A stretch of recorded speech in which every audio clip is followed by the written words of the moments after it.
Hello, मैं श्वेता सुमन, आपकी mentor और आपकी शुभचिंतक क्लास 12th इकोनॉमिक्स में 90% से ज़्यादा कैसे स्कोर करें की स्ट्रैटेजी सीरीज़ लेकर आई हूँ और उसी से रिलेटेड सारे क्वेश्चंस प्रैक्टिस करा रही हूँ जो आपके बोर्ड एग्ज़ाम में आने वाले हैं।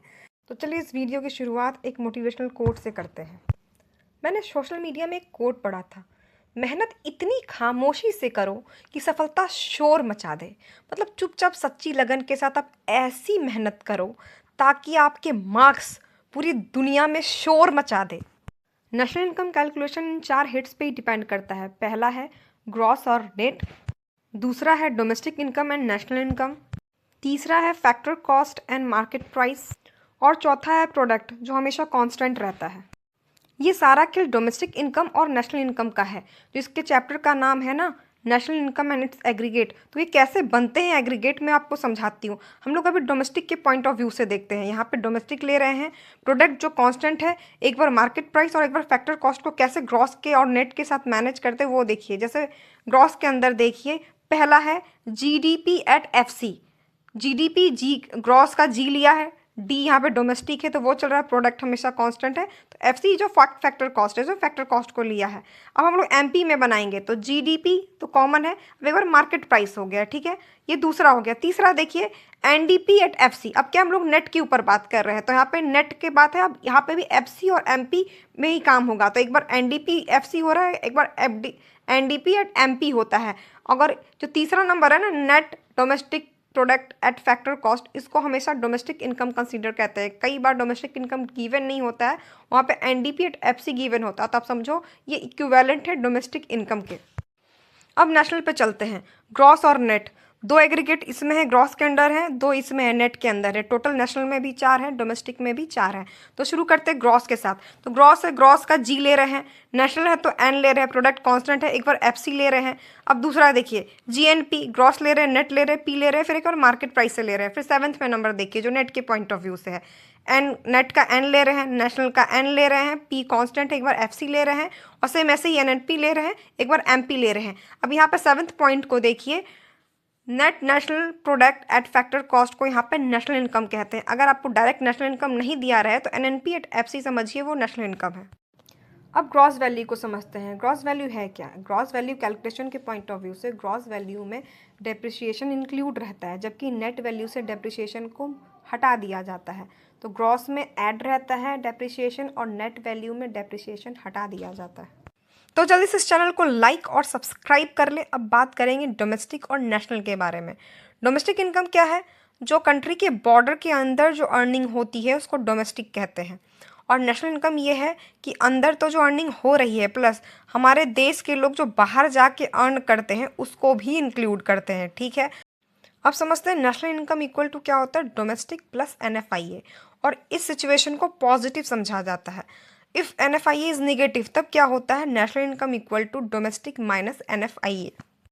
अब हम लोग समझते हैं कि एनएफआईए निगेटिव और पॉजिटिव कब होता है। एनएफआईए का मतलब क्या होता है, net factor income from abroad. मतलब जो हम लोग गुड एंड सर्विसेज दूसरी कंट्रीज़ को देते हैं उसके बदले हमें क्या मिलता है, पैसे मिलता है, ठीक है। उसमें माइनस करते हैं क्योंकि हम लोग को भी तो दूसरी कंट्रीज से गुड एंड सर्विसेज चाहिए होता है ना। तो उस पैसे को हम लोग रिसीव्ड माइनस पेड, जितना हम लोगों ने रिसीव किया जितना हम लोगों ने पेड किया, अगर रिसीव्ड वैल्यू ज़्यादा हुआ और पेड वैल्यू कम हुआ तो वो पॉजिटिव रिजल्ट आएगा। तो उस केस में एनएफआईए पॉजिटिव होता है। मगर अगर पेड वैल्यू ज़्यादा हुआ और हम लोग ने अर्निंग कम किया तो उस केस में एनएफआईए हमेशा निगेटिव होता है। इस चीज़ को याद करो, ये छोटा छोटा कॉन्सेप्ट है जो आपको पूरे चैप्टर को समझने में काफ़ी हेल्प करेगा, ओके। अब फैक्टर कॉस्ट और मार्केट प्राइस को समझते हैं। फैक्टर ऑफ कॉस्ट क्या होता है, जो फैक्टर ऑफ कॉस्ट लगता है प्रोडक्शन और सर्विसेज करने में, जैसे wage, rent, salary, profit etcetera, ठीक है। और एक पॉइंट अभी याद करो क्योंकि ये कैलकुलेशन में हेल्प आता है। ये क्यों होता है, क्योंकि ऑलरेडी बहुत सारे वीडियोस आपको यूट्यूब में मिल जाएंगे जो हर चीज़ को एक्सप्लेन किया है। पर मेरा क्या पे मोटिव है, सारे क्वेश्चंस प्रैक्टिस कराना, क्योंकि फाइनली जो आप 1 साल पढ़ते हो ना वो एग्जाम को ही क्वालिफाई करने के लिए पढ़ते हो। वो 3 घंटे का होता है, वो मैं 3 घंटे के ऊपर फोकस कर रही हूँ जो आपके साल भर को कवर करेगा, ठीक है। तो क्या है यहाँ पे हम लोग फैक्टर कॉस्ट में हम लोग टैक्स को हटा देते हैं, मगर सब्सिडीज़ को ऐड करते हैं। बस इतना याद करो क्योंकि कैलकुलेशन में हेल्प आएगा। बाकी चीज़ें आप बुक्स को देखो या बोलोगे तो मैं डिटेल वीडियो इसके लिए भी बना दूंगी। अब मार्केट प्राइस को समझते हैं। इसमें टैक्स ऐड रहता है, उसके बाद जो मार्केट वैल्यू के हिसाब से आप गुड एंड सर्विसेज को मार्केट में लॉन्च करते हो या बेचते हो या सर्विसेज देते हो तो उसको मार्केट प्राइस करते हैं। क्यों? क्योंकि उसमें टैक्स, इनडायरेक्ट टैक्स ऐड रहता है और सब्सिडीज माइनस रहता है। ठीक है, अब मैं आपको कैलकुलेशन का प्रोसेस बताने जा रही हूँ। बस 3 पेयर को आपको याद रखना है, ग्रॉस नेट का pair, national income domestic income का पेयर, फैक्टर कॉस्ट और मार्केट प्राइस का पेयर। बस इन 3 पे ही कैलकुलेशन करना है, जिसमें से हर एक पेयर में एक बड़ा है और एक छोटा है। उसमें प्लस करना है, माइनस करना है अकॉर्डिंग टू क्वेश्चन। आप बस ये फॉर्मेट समझ के रखो, आपको धीरे धीरे आप बस समझो, मेरी बात को सुनो, आपको सब समझ में आएगा मैं ऐसा क्यों कह रही हूँ।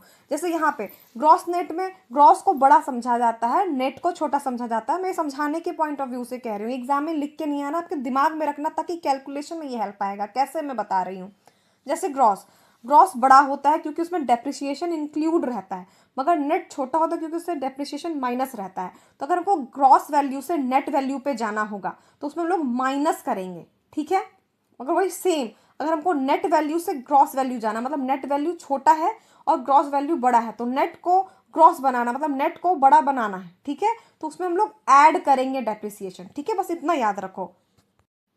अब हम लोग डोमेस्टिक और नेशनल की बात करते हैं, मगर यहाँ पे नेशनल की जगह बाय मिस्टेक इनकम लिखा हुआ, आप इसको नेशनल कंसीडर करो। ठीक है, यहाँ पे डोमेस्टिक का मैंने क्या बताया था कि कंट्री के बाउंड्री को ही कवर करेंगे, जो वहाँ से अर्निंग होती है बस उसी को लेते हैं डोमेस्टिक में। नेशनल में क्या करते हैं, हमारे सिटीजन दूसरी कंट्रीज को गुड एंड सर्विस देते हैं, उसके बदले लेते हैं, तो वो नेशनल में कहलाता है। ठीक है, अब यहाँ पे डोमेस्टिक तब छोटा हो गया और नेशनल बड़ा हो गया, तो नेशनल इनकम बड़ा है और डोमेस्टिक छोटा है। तो अगर बड़ा से छोटा जाएंगे, मतलब नेशनल से डोमेस्टिक जाएंगे, तो उसमें माइनस NFIA करेंगे। मैंने ऑलरेडी NFIA बता दिया है, मैं और उसको और आगे डिटेल में और बता रही हूँ। ठीक है, अब सेम अगर डोमेस्टिक इनकम है और नेशनल इनकम है, डोमेस्टिक छोटा है और नेशनल इनकम बड़ा है, तो यहाँ पे क्या करेंगे, छोटा से बड़ा जाने के लिए प्लस करेंगे, तो इसमें प्लस NFIA करेंगे। बस आप इतना आप याद कर लो, आपको कैसे ये कैलकुलेशन में हेल्प करेगा वो मैं आपको समझाऊंगी। NFIA का फुल फॉर्म क्या होता है, net factor income from abroad. Formula क्या होता है, factor income receive from abroad minus factor income paid to abroad. In short, income received from abroad minus income paid to abroad. Okay, अब हम लोग third pair पे आ गए। मैंने कहा था ना 3 पेयर को समझ लो, आपका कैलकुलेशन हो जाएगा। Factor cost and market price. यहाँ पे फैक्टर कॉस्ट छोटा वैल्यू है, मार्केट प्राइस बड़ा वैल्यू। क्यों? जितने में आपको खर्चा हुआ बनाने में। ठीक है, मान लीजिए आपको खर्चा हुआ बनाने में एक पेन को 10 रुपया, ठीक है, मगर बेच तो आप 10 रुपये नहीं रहे, उसमें 2 रुपया प्रॉफिट भी लोगे, उसमें टैक्स भी इंक्लूड करोगे, तो वो 2 रुपया क्या हुआ, बड़ा हो गया, 12 रुपया हो गया, वो मार्केट प्राइस पे हो गया। तो इसलिए यहाँ फैक्टर कॉस्ट यहाँ पे छोटा वैल्यू कहलाएगा as compare to market price. ठीक है, आप छोटा बड़ा का कॉन्सेप्ट समझ के रखो और किसमें प्लस माइनस करना बस उतना समझ के रखो। तो ठीक है, मार्केट प्राइस बड़ा वैल्यू है, बड़ा वैल्यू से छोटा वैल्यू जाना है, मतलब मार्केट प्राइस से फैक्टर कॉस्ट जाना है, तो क्या बस हम माइनस करेंगे नेट इनडायरेक्ट टैक्स। ठीक है, अब हम लोग को फैक्टर कॉस्ट से मार्केट प्राइस जाना, मतलब फैक्टर कॉस्ट छोटा वैल्यू है, मार्केट प्राइस बड़ा वैल्यू है, तो छोटा से बड़ा जाएंगे तो उसको बड़ा करने के लिए हम लोग ऐड कर देंगे, तो उसमें क्या करेंगे, add plus NIT। Okay, net indirect tax का निकालने का एक फॉर्मूला होता है, क्योंकि कई बार क्वेश्चन में डायरेक्ट नेट इनडायरेक्ट टैक्स नहीं दिया होता, उसे निकालना पड़ता है। तो इसका फॉर्मूला क्या है, इनडायरेक्ट टैक्स माइनस सब्सिडीज। ठीक है, अभी जो मैंने समझाया उसके बेसिस पे मैं एक क्वेश्चन प्रैक्टिस करवाने जा रही हूँ, ताकि कॉन्सेप्ट आपका और क्लियर हो जाए। और अगर आपको और सारे क्वेश्चंस चाहिए तो आप मुझे प्लीज़ कमेंट करें, ताकि मैं ऐसे ही और सारे क्वेश्चन प्रैक्टिस करवा दूँ। तो क्या है question, from the following data calculate domestic income and national income.